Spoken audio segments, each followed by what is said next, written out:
Hello everyone. Today we discuss the part 27 of NEET PG important questions, and today we discuss about the topic brachial plexus. So first try to answer the question first of all by yourself. Which roots forms the brachial plexus? C4 to T1, C5 to T1 and the C5 to T2. Now what is this? Mainly C5 to T1 forms the root of the brachial plexus, but the brachial plexus may be prefixed also having C4 to T1 root value, or it may be post-fixed also, that means having the root value as C5 to T2. Okay, but the main root value if we answer over here is the C5 to T1, but it may be prefixed or it may be post-fixed also. The roots forming the brachial plexus emerge out between which muscles? Scalenus anterior and the scalenus medius muscle. In the prefix brachial plexus, which root contributes more? C4 contributes more, while in the postfixed brachial plexus, which root contributes more? So in the postfixed one, T2 contributes more. Upper trunk is formed by which roots? It is formed by the C5 and C6. Middle trunk is formed by which root? C7. And the lower trunk is formed by which root? C8 and T1. Lateral cord contains fibers from which root? C5, C6 and C7. Medial cord contains fibers from which root? C8 and T1. Posterior cord contains fibers from which root? C5, C6, C7, C8 and T1. What are the relations of the medial cord with axillary artery? So it is posterior to the first part of the axillary artery. So the medial cord is posterior to the first part of the axillary artery, and it is medial to the second part of the axillary artery. Okay. Now what is the relation of the posterior cord with the axillary artery?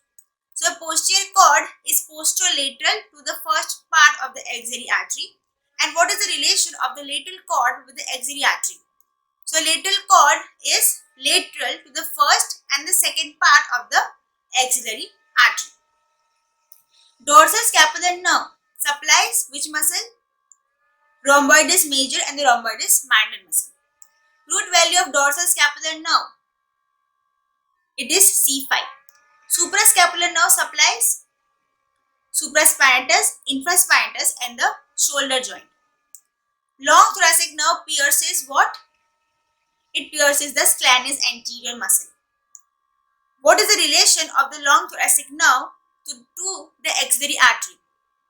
So the long thoracic nerve is posterior to the first part of the axillary artery. Long thoracic nerve supplies the serratus anterior segmentally. Branches from the lateral cord are lateral pectoral nerve having root value as C5, C6, C7. Musculocutaneous nerve have the same root value C5, C6, C7, and the lateral root of median nerve have the root value C5, C6 and C7. Branches from the medial cord. Okay. So there is medial pectoral nerve having root value C8T1, medial cutaneous nerve of arm having root value C8T1, medial cutaneous nerve of forearm having root value C8T1, medial root of median nerve having root value C8T1, and the ulnar nerve have the root value C7, C8 and T1. Now what are the branches from the posterior cord?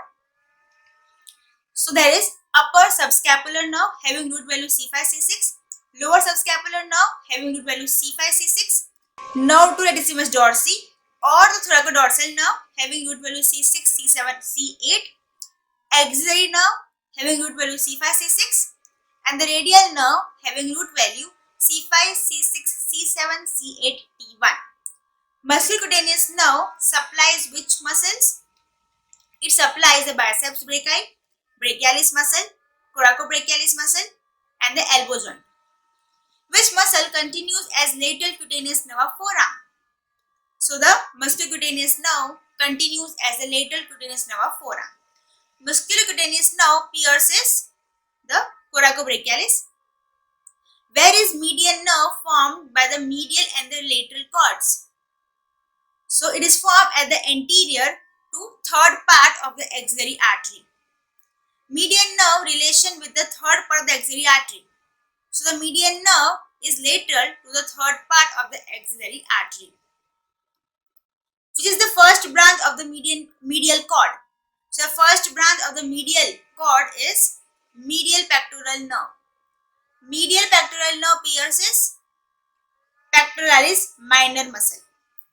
Medial pectoral nerve supplies pectoralis major muscle and the pectoralis minor muscle, which is the smallest branch of the medial cord. It is the medial cutaneous nerve of arm. Upper subscapular nerve supplies upper part of the subscapularis. Lower subscapular nerve supplies lower part of subscapularis and the teres major muscle. Axillary nerve leaves the axilla by passing through quadrangular space. What is the relation of the axillary nerve to the third part of the axillary artery and the radial nerve? So, now this particular axillary nerve lies posterior to the third part of the axillary artery and the axillary nerve lies lateral to the radial nerve. So, posterior to the third part of axillary artery, okay, and the radial nerve lies lateral to the radial nerve. The axillary nerve supplies deltoid muscle, teres minor muscle and the shoulder joint. Which nerve have pseudoganglion? Axillary nerve have pseudoganglion, which is the largest branch of the posterior cord. Radial nerve is the largest branch of the posterior cord, which is the largest branch of the brachial plexus. It is the radial nerve. Radial nerve leaves the axilla through triangular space. Ulnar collateral nerve is the branch from radial nerve. So to till here, we will discuss about the further important notes and questions of further important topics in our next video. Thank you so much.